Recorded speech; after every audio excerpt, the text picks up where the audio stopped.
Yo, what is up? It's your boy RJ in the building, and today we are doing a how to play Sai video. I have not done a how to play on a Naruto character in a while, and I feel like not a lot of you don't really see Sai too often, so I feel like let's help out Sai. Let's put him on the map, let's show him off, let's do everything that needs to be done with Sai. So obviously the team on the top left is probably my main team. Obviously it's not my best team because obviously I can make more meta relevant teams which I'll be better with, but this is probably my main team that I'm going with as well, and having main Sai for a very long time. I feel like I can definitely show off some capabilities that Sai has to offer. Now if you do want to see a team breakdown of my main team, then let me know in the comment section down below and get this video down to 50 likes if you want to see an in-depth Sai guide as well. So without further ado, let's get into the video. Alright, so as you know, again I always say that I always do an overview of the character before I get into it. So Sai is a character that I would see as a pretty well-rounded character. He has a pretty good first hit, a very hitbox on the first hit of his combo that he can really abuse, as well as him having a grab after a strike back, has decent range, a bit slow, that makes up for it for the range as well. His jutsu is not the best, like that wouldn't be the best for him, like it doesn't really shine, but it does hit grounded, which is always useful to have and can have good tracking on top of that. But due to the fact that it being low on the floor, so you can jump over it pretty easy. So his jutsu isn't necessarily the best, but it's still productive and you can still make it work in certain occasions. It obviously offers a strike back and you can follow up after it with certain jutsus as well, similar to Orochimaru's jutsu too. So like I said, it has a lot of properties for it. It's just that it doesn't really have that big hitbox. It doesn't have priority, but so you have to use it wisely. You can't just throw it out anyhow you want to. His chakra kunai is probably one of the best things about him, due to the fact that you have the stun, being able to combo after stun, so doing that, dashing after it, and then obviously being able to convert from the chakra kunai. So the chakra kunai is probably something that you want to be abusing probably all the time with Sai, in combos, in neutral, and all the rest of it. He does a lot of damage regarding his down combo, he has an infinite from his neutral combo, and he has guard pressure from his up combo, giving all of his combos a use. His air combo is very unique in the sense that if you do the first two hits, then you cannot get out of the combo. You can literally just do 1-2 and then they'll kind of just float and they can't recover at all, and which you can use it in many different ways. So he doesn't really have a useless combo per se, but you will probably be using the neutral combo the most, followed by the up combo, the down combo for if you just want to get off that quick damage, as it is. His tilt again also pretty slow on start, but it has some use due to the fact that it got buffed in the recent patch. Well, not recent, but some point this year, giving it a better stun on top of it. So Sai has a lot of uses. I wouldn't really say there's anything bad about the character, but it's just that there isn't really anything overwhelming about the character, apart from, I would say, his chakra kunai. So that being said, that being the overview of Sai, I would say that he is probably a solid B tier character. Me personally, I feel like he is a high B tier character in my opinion, but some people may disagree too. But as long as you put him in the right team, you can make him work, due to obviously he does have good fundamentals about him, i.e. his abusable hitbox and his chakra kunai as well. So that being said, let's get into the character. 皆もご存知、渦巻きナルト。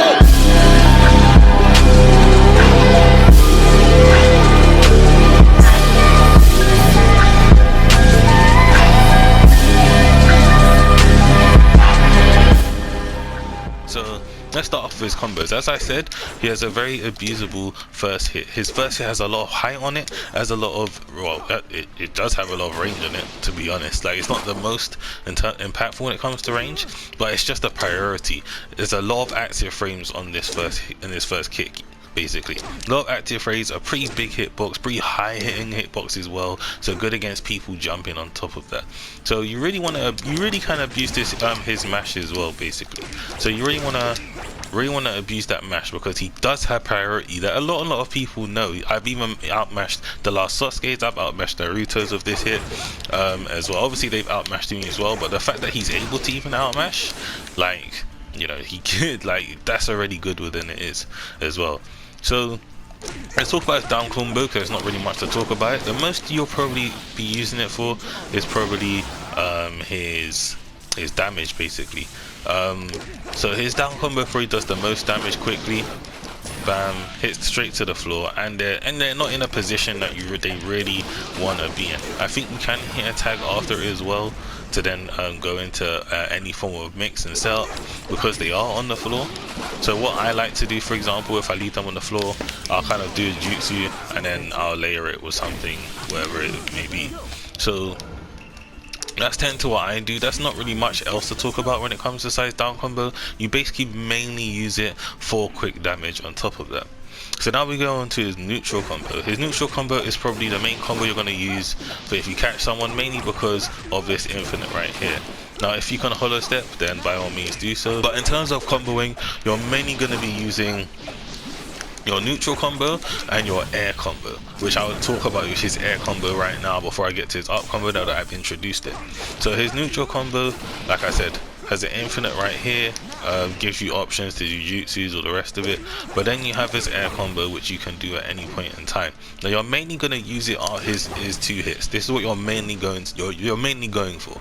Now unless you're obviously, you know, you're trying to get away, then you can use that to get a bit of distance as well. It doesn't give a strike back anymore, so, which obviously is the less of an incentive to use it, because before it gave a strike back, so you can do all of it, you'll get the strike back and you're able to convert. But now what I find myself doing is I'll do the 2 hits and I'll leave it there if I need to get chakra, or you can do the 2 hits into like his jutsu if you want to, because obviously his jutsu hits grounded, or you can do 2 hits into whatever you want because they can't recover out of this. So this makes him really good at floating his opponents as well, because not a lot of people want to get hit by this. Sorry, I'm doing muscle memory. But yeah, not a lot of people want to get hit by the second hit because he can literally do whatever he wants. Now in prior games you used to be able to convert off it, but just by walking up. So you used to be able to do this. He would drop way earlier, like he wouldn't float, and then you're able to even convert after it, giving him like a little kind of infinite going on. But he doesn't really have that anymore. But the fact that you can't recover from his second hit, that is something that is unique to him. I don't, off the top of my head, I don't think there's another character that can do that. Maybe Rock Lee can do that. Now come to think of it, after his second hit he can do that and then switch out and still get it. But size is really good for, like, let's say you have to get off quick damage, like you got ultimate, you got to get off 1, 2, 3, switch, ultimate. You see what I'm saying? So if you want to get a quick ultimate off, it's really good for that, giving him able to set up ultimates for other people too. Now moving on to his up combo, this is where I'm going to put the opponent on guard, because the main time we're going to be using his up combo is for guard pressure. Now this is his up combo for guard pressure that he got within the update patch as well. He never used to have this. In fact, his guard pressure used to stop after those 2 hits because you used to be able to tilt out of that punch basically, which similar to Dunzo, how you can just ninja move out of it. But now they've made it so it jails and you cannot ninja move out of it, and you can basically do your whole up combo on guard. Now this isn't guaranteed, there is a ways to get out of it, like you can tilt switch out of it and all the rest of it, but one thing that I've discovered from trying it is that it's not consistent. There'll be times where you are locked in the jail, but there will also be times where the tilt does come out, so you'll probably catch people trying to tilt out of it and then they'll kind of just drop their guard and then get hit even though they meant to tilt out of it. So it's pretty inconsistent from what I've seen, and obviously I'm saying this off of trying myself as well as trying other people. But if somebody is tilting out of it and conditioning, then you can still do universal stuff to kind of impact that, because they don't really want to get hit by the snakes. The snakes is where you get the most guard pressure. Look, see, it's like it does a good few, like 5-6 hits, I feel like. So that's where you really want to, like, obviously you really want those snakes to happen. So usually if you catch somebody that's not on like max health, then you're probably gonna break their guard with the up combo. But that's apart from that, you're not really gonna be using the up combo enough. You're mainly gonna be using a neutral combo for combos and a down combo to get off that quick damage into a OK setup. And obviously again, his air combo, like his first hit is like okay, but you have to be pretty quick with it for it to properly drop. So I wouldn't really recommend going for that kind of gel. I don't mind, you can go for Chakra Kunai mix. So like what I like to do is I'll do this into whatever mix I want to do. So I'll either do that into buffering, I'll do the, you know, the universal stuff you don't know. You are going to really throw is his chakra kunai. Now his chakra kunai, as you can see, the birds go wide and then he shoots the 3 birds in the middle. So by spamming that in the neutral, like you can cover like a lot of space, and it does combo into each other as well. So let's say you clip one, they get hit, you can just throw another one as well, it will combo, then you can dash up, convert, and go from there. Now the reason why I like this specifically is because that means that you don't always have to start a combo like this. Do you see what I'm saying? Like you can start a combo from pretty much mid-range if you need to, right? Because as soon as they get hit, you dash in and you go from there. A setup that I like to do with Kidamaru and Sai is I'll do this, I'll switch to Sai, I'll chakra kunai, and I'll go in from there.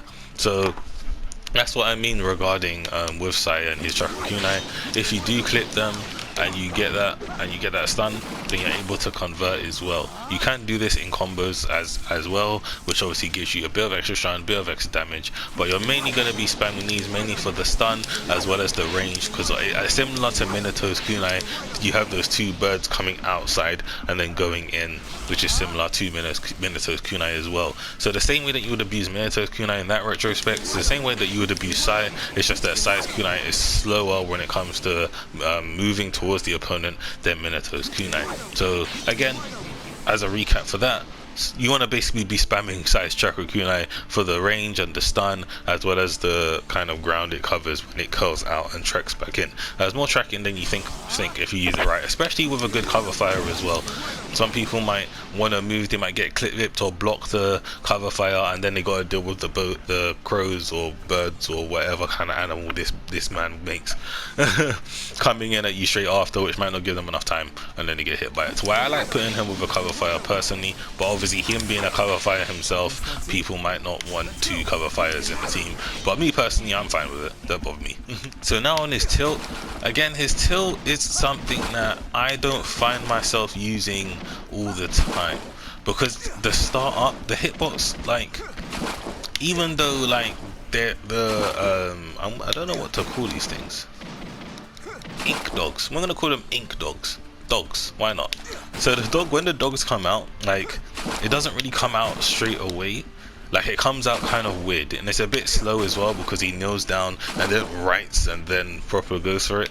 So I don't really find myself tilting as much as him. But if you do want to utilize his tilt, because his tilt does have some good aspects on it. For example, by tilting, I'll show you the whole tilt. That's obviously the whole tilt, but if you know this game, you would have seen that there's a spin around kind of stun there. See that? So it gives you time to do whatever you want. So if you do hit this tilt, you are rewarded, but in terms of if they block it, it's not really too deep as well. To why the only time that I would probably say using it is, let's say you catch somebody in a combo, then by all means do whatever like this. Or let's say you're somebody who likes to buffer, to do it like this and then go from there and then go into whatever. So you can do it if you like to buffer a lot, or you like to use your neutral a lot, or let's say you even like to combo buffer a lot. So you do this, then you can go straight into tilt or whatever it is. So apart from that, I would say that's a good way of setting up the tilt. It is okay after subbing. Like, if somebody doesn't like to dash too much, you can sub then tilt. That is okay, another way to use it as well, but it's just not really consistent. It's not really your go-to that you want to really be spamming, but you can use it quite a bit. It's just I personally don't. So if obviously you find ways or useful ways to use it, by all means use it, but those are the only ways that I've really found of using it as well, considering that he's unsafe. He can't really cancel it. I think if you throw a chakra kunai, yeah, so you can throw a chakra kunai, but it's still kind of slow even then, just his animation compared to like this. Do you see what I'm saying? Like, this is a lot faster than this. Do you see what I mean? So it's like, even then you're still kind of unsafe if they have subs. So yeah, there's not really, I wouldn't say that it's like a incredibly useful tilt. So now talking about his grab, he does have a pretty high hitbox in grab. It's pretty high, has a lot of range on it. I like, you kind of throw out this grab. Like, it's not like, for example, Kidamaru's grab is terrible, or Kakashi's grab is terrible. Like, he will die for you. Do you know what I mean? He has range in his grab, so throwing out his grab isn't really a bad idea. And obviously, if you have a strike back, then you're able to convert from there. If you don't have a strike back, if you don't have a strike back, it's really good for creating some distance. Let's say you're low on chakra, but you can still get your dogs after it, especially if they hit a wall. So they need to hit a wall. So if I grab this way, there you go. So if they do hit a wall, then you can hit your dogs after it as well. And if obviously they don't hit a wall, so if I grab this way and they don't hit a wall, then you can still dash up, throw a bomb, or dash up, do a jutsu, or dash up, do kunai into mix. Like, there's still wake up options that you can do. But if they do hit a wall, then obviously you don't have to dash up because they're already close to you. So his grab isn't the best, but it's not the worst as well. It gets the job done, is what I'm trying to say. I'm not complaining. I'm happy with it. So regarding him outside of Awakening, that's pretty much about it. Again, he's not really somebody who's tech heavy like that. He's just somebody who gets the job done, similar to PTS Gara, not really tech heavy, gets the job done. He has some abusable things about him, like for example his first hit, his chakra kunai as well. Those are probably the main two things about abusable about him, his first hit and his chakra kunai. But yeah, but like I said, paired with the right people, for example, I like him with Kidamaru probably the most, but he is also really good with Momoshiki too. Because for example, let's say he uses his chakra kunai for extra stun ourselves, I like to do as well. Oops, I messed up. I'm gonna try that again. Okay, well, I'm supposed to switch and then do a chakra kunai. Let's try this again.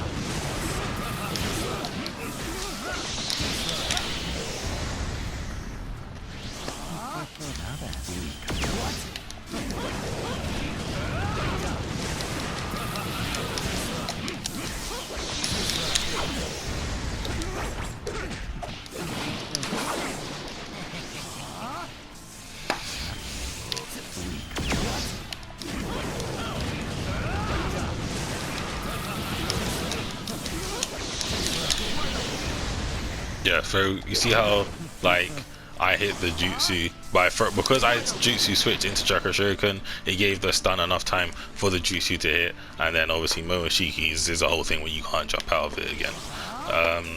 So that's a setup that I like to use, implementing his chakra kunai with Momoshiki's air combo and his jutsu as well. So that's one of the things where I say that even though Sai isn't necessarily, you know, he might not be the main focus or anything like that, like he does have some things where he just makes things gel together pretty well, you know, on a team basically. So now that we spoke about everything to do with him outside of the Awakening, let's speak about everything to do inside. So Sai, in terms of Awakening, there's not really much to talk about apart from his Awakening actions. Reason B is because everything is the same. There is nothing different with his combos, there is nothing different with his air combo. He is literally the same character in terms of everything else apart from his Awakening actions. Now his Awakening actions is mainly used for guard pressure. Now if you see, I just used two of the kind of Awakening actions, and it basically destroys their guard. Like, it's not incredible, like it doesn't put them on red, but if you see, this is from full health, 1, 2, bow. Like, that's literally like how I like to use his combos in guard pressure. So let's say I've caught somebody on block, I'll just kind of do this. Well, I mean, it broke then, so let's do it this way. I'll kind of just do that, dash after, boom, it breaks. Like, that's the use with Sai's Awakening. Like, he can break, because of those things, he can break guards like easy. Look, I think, oh yeah, the only thing that changes as well, sorry, a worthy mention, is his jutsu. If you charge his jutsu, I believe, there you go, you get like an extra kind of bird, which covers that problem of what I said to you about you can just easily jump over it. That bird covers that as well, so you can go from there. But yeah, like, Sai's breaking your guard. If he catches you, he's breaking it. Obviously, like, do you know what I mean? Like, he's breaking that guard. So that's something that I like to use as Sai as well. Apart from that, if you like just hit it, it doesn't do anything that deep. It just hits you down to the ground. I'll say the only thing that you can do is if you shoot this out. So let's say I shoot it out. Hold up. So I shoot out, dash after, we do a jutsu after it. That's like the only purpose that I would say regarding if it does hit. So yeah, so regarding Sai, that's pretty much about it for the Sai, how to play Sai. I hope you guys learned something, and it'll be nice to see a few more Sai players, as I think I don't really know anyone else that main Sai apart from myself, to be honest. So without further ado, I hope you guys enjoyed the video. I hope you guys learned something as well, and you don't see a new light in rather than Sai. And yeah, without further ado, I bid you farewell. Peace, sayonara, and adios.